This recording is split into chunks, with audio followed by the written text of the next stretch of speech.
Kim Ju Ae അല്ലേ? Kim Ju Ae. ആ പേര് അത് നമുക്ക് ഉറപ്പിക്കാൻ പറ്റില്ല കിം ജു എ എന്നുള്ളത്. കാരണം ഈ പേര് പോലും ആളുകൾക്ക് സത്യം പറഞ്ഞു കഴിഞ്ഞാൽ കൃത്യമായി അറിയില്ല. കിം ജു എ എന്നാണ് എന്ന് പഴയ ഒരു NBA താരം ഡെന്നിസ് റോഡ്മാൻ അവിടെ ചെന്നപ്പോൾ പരിചയപ്പെടുത്തി. അപ്പോൾ പറഞ്ഞു കൊടുത്ത പേര് എന്നുള്ള ആ കുട്ടി എടുത്തു. അപ്പോൾ ഈ പേര് ഇതാണ് പേര് എന്നുള്ളത് അങ്ങനെയാണ് പുറം ലോകം അറിഞ്ഞത് എന്നാണ്. കിം ജു എ 13 വയസ്സേ ഉള്ളൂ പ്രായം എന്നാണ് മനസ്സിലാക്കാൻ കഴിയുന്നത്. അപ്പോൾ അങ്ങനെ ഒരാളെ ഇപ്പോൾ പിൻഗാമിയായി ഈ ഘട്ടത്തിൽ തന്നെ പ്രഖ്യാപിക്കും എന്നാണോ എനിക്കത് മനസ്സിലാവുന്നില്ല. മാത്രമല്ല ഇപ്പോൾ 13 വയസ്സാണെങ്കിൽ 10 വയസ്സിലാണ് ആദ്യമായി പൊതുവേദിയിൽ ഈ കുട്ടി എത്തുന്നത്. ഒരു മിസൈൽ പരീക്ഷണത്തിൻ്റെ സമയത്താണ് ആദ്യമായിട്ട് വേദിയിലെത്തുന്നത്. അന്നും ഇത് വാർത്തയായിരുന്നു.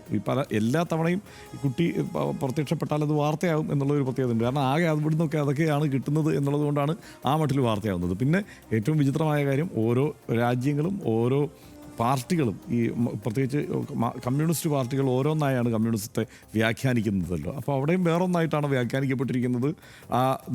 അവിടെ പാരമ്പര്യമായി അത് തുടരുകയാണ്. അതായത് 3ാം തലമുറയാണ് കിം ജോങ് ഉൻ. ഈ കുട്ടി ഇനിയിപ്പം ഭരണാധികാരിയായാൽ അത് 4ാം തലമുറയാവും.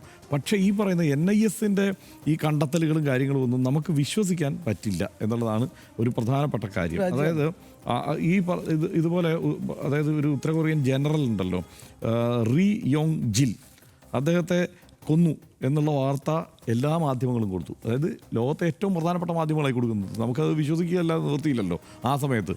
അപ്പോൾ കൊറിയയുടെ കാര്യത്തിൽ ഏത് പ്രധാനപ്പെട്ട മാധ്യമം വാർത്ത കൊടുത്താലും ഒറ്റയടിക്ക് അത് വിഴുങ്ങരുത് എന്നുള്ളതാണ് എല്ലാ മാധ്യമ പ്രവർത്തകരും നാട്ടുകാരും പഠിക്കേണ്ട ഒരു കാര്യം.